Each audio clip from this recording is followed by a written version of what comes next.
Les Bleus sont donc à Clairefontaine depuis hier midi, avec en ligne de mire deux matchs amicaux à préparer, bien sûr. Le Brésil jeudi et puis le Danemark dimanche. Parmi les 23 joueurs appelés, on va s'intéresser au petit nouveau de la bande, Nabil Fekir, qui effectue ses premiers pas en équipe de France avant peut-être de porter le maillot bleu ce jeudi au Stade de France. Jean-Charles Barès. Et en ce qui concerne l'adversaire, les Brésiliens sont bien arrivés à Paris hier. Ils ont pu même effectuer leur premier entraînement en fin d'après-midi. América au Chili cet été. Et puis en attendant France-Brésil, on revient au championnat de France et au dernier match de Ligue 2 joué hier soir. Nancy a renoué avec la victoire en battant Auxerre. Nancy qui leur permet de revenir à 6 points de la 3e place au classement occupé par Dijon. Et puis pour être vraiment complet sur l'actualité football, sachez que c'est aujourd'hui que se tiennent les élections de la présidence de l'UEFA.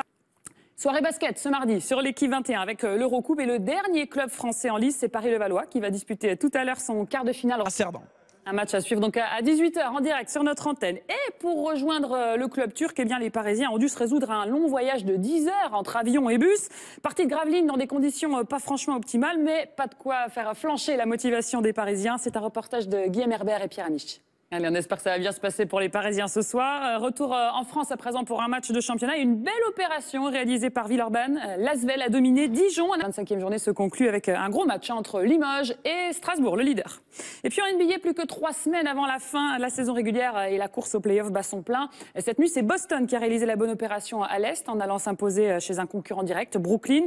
D'autres équipes comme Chicago et Memphis ont d'ores et déjà validé leurs billets. On voit tout ça avec Aurélia Collin.